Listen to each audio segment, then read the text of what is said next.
வணக்கம். ஆகாஷவாணி.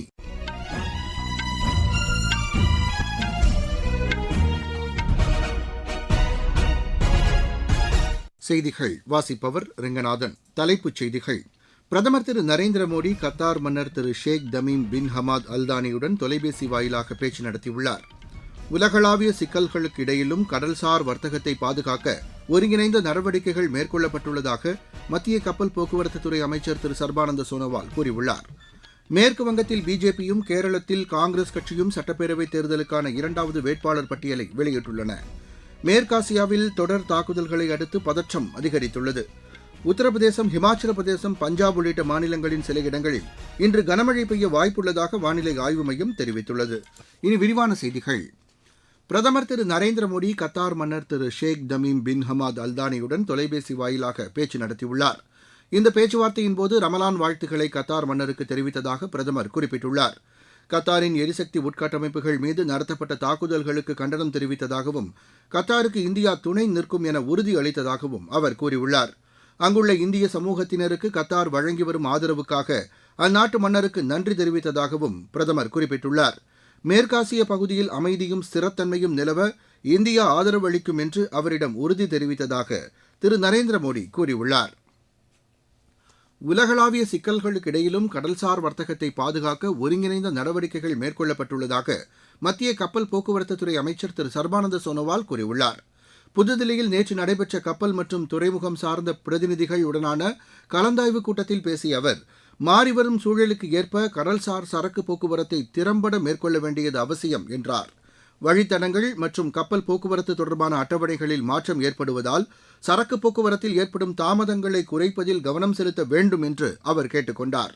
மேற்காசிய பகுதிகளில் நிலவும் சூழ்நிலைகளால் ஏற்பட்டுள்ள சவால்களை சமாளிப்பதில் நாட்டின் துறைமுகங்கள் சிறப்பாக செயல்பட்டு வருவதாகவும் திரு சர்பானந்த சோனோவால் கூறினார். வாழை விவசாயிகளின் நலன்களில் மத்திய அரசு அதிக அக்கறை கொண்டுள்ளதாக வேளாண் துறை அமைச்சர் திரு சிவராஜ் சிங் சௌஹான் கூறியுள்ளார். மகாராஷ்டிர மாநிலம் ஜல்கானில் வாழை விவசாயிகளுடன் நேற்று அவர் கலந்துரையாடினார். ஜல்கான் பகுதியில் 200 கோடி ரூபாய் மதிப்பில் வாழை ஊக்குவிப்பு திட்டம் செயல்படுத்தப்பட உள்ளதாக அவர் தெரிவித்தார். ஜல்கான் பகுதி வாழை உற்பத்தியின் தலைநகரம் என்று அழைக்கப்படுவதை அவர் சுட்டிக்காட்டினார். நாட்டில் உற்பத்தியாகும் வாழையில் 16% இப்பகுதியில் உற்பத்தியாவதாக அவர் குறிப்பிட்டார். இப்பகுதியில் செயல்படுத்தப்படும் வாழை தொகுப்பு திட்டத்தில் சிறந்த வேளாண் நடைமுறைகள் பின்பற்றப்படும் என்றும் தரமான கிடங்குகள் அமைக்கப்படும் என்றும் அவர் தெரிவித்தார். வாழை உள்ளிட்ட அனைத்து பயிர்களின் விலை ஏற்றத்தாழ்வை குறைப்பதற்கும் விவசாயிகள் நியாயமான விலையை பெறுவதற்கும் மத்திய மாநில அரசுகள் ஒருங்கிணைந்து செயலாற்ற வேண்டும் என்று திரு சிவராஜ் சிங் சௌஹான் வலியுறுத்தினார். எரிசக்தி துறையில் ஒத்துழைப்பை அதிகரிக்க இந்தியாவும் மலாவியும் முடிவு செய்துள்ளன. இந்தியா வந்துள்ள மலாவி மின்துறை அமைச்சர் டாக்டர் ஜீன் மத்தாங்கா புதுதில்லியில் மத்திய மின்துறை அமைச்சர் திரு மனோகர்லாலை நேற்று சந்தித்து பேசினார்.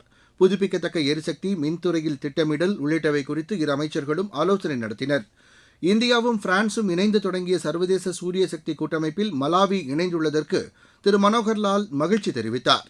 மின்துறையில் தொழில்நுட்ப பரிமாற்றங்களை ஊக்குவிக்கவும் பரஸ்பரம் நலன் சார்ந்த திட்டங்களை செயல்படுத்தவும் இரு அமைச்சர்களும் ஒப்புக்கொண்டனர். இந்த சந்திப்பு ஆக்கப்பூர்வமாக அமைந்தது என திரு மனோகர்லால் சமூக வலைதளத்தில் தெரிவித்துள்ளார். ஐக்கிய அரபு எமிரேட்ஸ் வெளியுறவு அமைச்சர் ரீம் அல் ஹஸ்மியுடன் வெளியுறவு அமைச்சர் டாக்டர் ஜெய்சங்கர் பேச்சு நடத்தியுள்ளார். அங்குள்ள இந்திய சமூகத்தினரின் நலன்களை பாதுகாப்பதற்காக அந்நாட்டு அமைச்சருக்கு நன்றி தெரிவித்ததாக திரு ஜெய்சங்கர் குறிப்பிட்டுள்ளார். மேற்காசிய நிலவரம் குறித்து விவாதித்ததாகவும் அவர் கூறியுள்ளார்.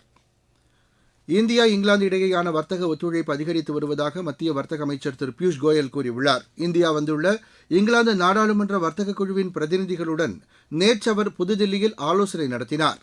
இரு நாடுகளுக்கும் இடையே ஏற்பட்டுள்ள தடையற்ற வர்த்தக ஒப்பந்தம் வாய்ப்புகளை மேலும் அதிகரிக்கும் என்று அவர் குறிப்பிட்டார். இதனிடையே அமெரிக்காவின் அறிவுசார் சொத்துரிமை பிரிவின் தலைவர் திரு சால்வடோர் அனஸ்தாசி தலைமையிலான குழுவும் திரு பியூஷ் கோயலை நேற்று சந்தித்தது.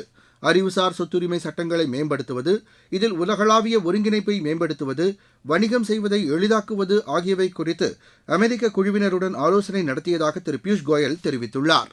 நீங்கள் கேட்டுக்கொண்டிருப்பது ஆகாஷவாணியின் செய்தி அறிக்கை.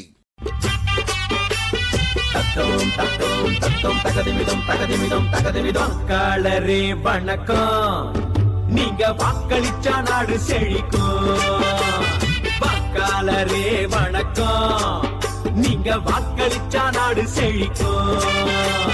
வீட்டுக்காக எத்தனையோ கியூவுல நின்னாலும் நாட்டுக்காக நிக்கிற கியூவே பெருமையானதுங்க. ஓட்டு கியூவே பெருமையானதுங்க. வாக்காளரே வணக்கம், நீங்க வாக்களிச்சா நாடு செழிக்கும். ஏழை எளியோரும் மாற்றுத்திறனாளி ஓட்டு போட வாராங்களே. முடியாத முதியோரும் கிராமத்து மக்களும் தான் தவறாம ஓட்டு போடுறாங்க. இது நாடு தந்த உங்க உரிமை, ஜனநாயகம் காப்பது கடமை.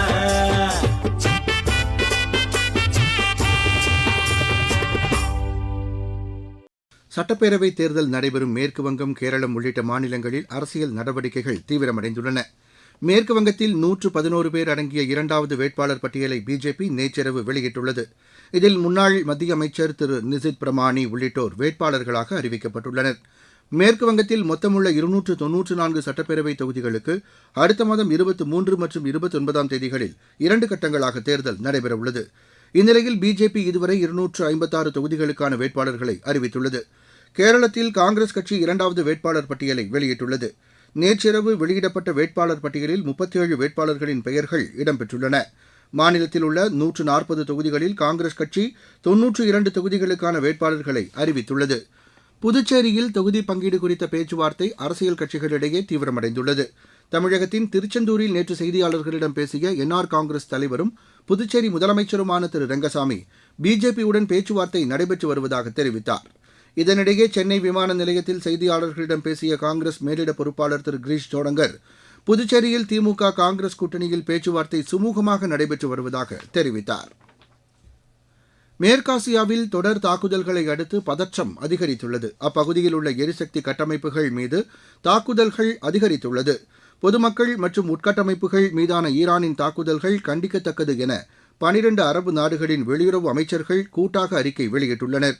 யான்பு துறைமுகத்தின் மீது நடத்தப்பட்ட ஏவுகணை தாக்குதலை முறியடித்துள்ளதாக சவுதி அரேபியா தெரிவித்துள்ளது. இதனிடையே இஸ்ரேலிய படைகள் லெபனானில் தாக்குதலை தீவிரப்படுத்தியுள்ளதாக எமது செய்தியாளர் தெரிவிக்கிறார். மகாராஷ்டிராவில் நக்சல் தீவிரவாதிகள் 11 பேர் நேற்று காவல்துறையினரிடம் சரணடைந்தனர். கச்ரோலி மாவட்டத்தில் அவர்கள் சரணடைந்ததாக அம்மாவட்ட காவல்துறை அதிகாரிகள் தெரிவித்தனர். சரணடைந்த 11 பேரையும் பிடிக்க உதவுபவர்களுக்கு மொத்தம் 68 லட்சம் ரூபாய் சன்மானம் அறிவிக்கப்பட்டிருந்ததாகவும் காவல்துறை கூறியுள்ளது. உத்தரப்பிரதேசம், ஹிமாச்சல பிரதேசம், பஞ்சாப் உள்ளிட்ட மாநிலங்களின் சில இடங்களில் இன்று கனமழை பெய்ய வாய்ப்புள்ளதாக வானிலை ஆய்வு மையம் தெரிவித்துள்ளது. பீகார் மற்றும் உத்தராகண்டின் சில இடங்களிலும் இன்று கனமழை பெய்யக்கூடும் என்று அந்த மையம் கூறியுள்ளது. தலைநகர் தில்லி, நொய்டா, காசியாபாத் பகுதிகளில் நேற்று மாலை மிதமான மழை பெய்ததாக எமது செய்தியாளர் தெரிவிக்கிறார். நாட்டின் கிழக்கு மற்றும் வடமேற்கு பகுதிகளின் சில இடங்களில் வெப்பநிலை இயல்பை விட குறையக்கூடும் என்றும் வானிலை ஆய்வு மையம் தெரிவித்துள்ளது. ஜம்மு காஷ்மீரின் சில இடங்களில் நேற்று கடும் பனிப்பொழிவு நிலவியதாக எமது செய்தியாளர் தெரிவிக்கிறார். உலக உள் அரங்க தடகள சாம்பியன் போட்டி போலந்தில் இன்று தொடங்குகிறது. 3 நாட்கள் நடைபெறும் இப்போட்டியில் பல்வேறு நாடுகளைச் சேர்ந்த 600க்கும் மேற்பட்ட வீரர் வீராங்கனைகள் பங்கேற்கின்றனர். இதனிடையே 2028ஆம் ஆண்டு உலக உள் அரங்க தடகள சாம்பியன் போட்டி இந்தியாவின் புவனேஸ்வரில் நடைபெறும் என்று அறிவிக்கப்பட்டுள்ளது. இதற்கு மத்திய விளையாட்டுத்துறை அமைச்சர் திரு மன்சுக் மாண்டவியா, இணையமைச்சர் திருமதி ரக்ஷான் நிஷில் கட்சே ஆகியோர் மகிழ்ச்சி தெரிவித்துள்ளனர்.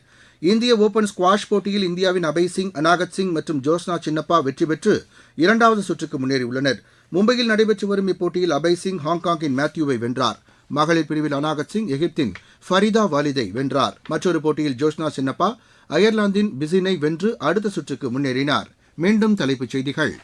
பிரதமர் திரு நரேந்திர மோடி கத்தார் மன்னர் திரு ஷேக் தமீம் பின் ஹமாத் அல்தானியுடன் தொலைபேசி வாயிலாக பேச்சு நடத்தியுள்ளார். உலகளாவிய சிக்கல்களுக்கு இடையிலும் கடல்சார் வர்த்தகத்தை பாதுகாக்க ஒருங்கிணைந்த நடவடிக்கைகள் மேற்கொள்ளப்பட்டுள்ளதாக மத்திய கப்பல் போக்குவரத்துத்துறை அமைச்சர் திரு சர்பானந்த சோனோவால் கூறியுள்ளார். மேற்கு வங்கத்தில் பிஜேபியும் கேரளத்தில் காங்கிரஸ் கட்சியும் சட்டப்பேரவைத் தேர்தலுக்கான 2வது வேட்பாளர் பட்டியலை வெளியிட்டுள்ளன. மேற்காசியாவில் தொடர் தாக்குதல்களை அடுத்து பதற்றம் அதிகரித்துள்ளது. உத்தரப்பிரதேசம், ஹிமாச்சல பிரதேசம், பஞ்சாப் உள்ளிட்ட மாநிலங்களின் சில இடங்களில் இன்று கனமழை பெய்ய வாய்ப்புள்ளதாக வானிலை ஆய்வு மையம் தெரிவித்துள்ளது. இத்துடன் இந்த செய்தி அறிக்கை நிறைவடைந்தது.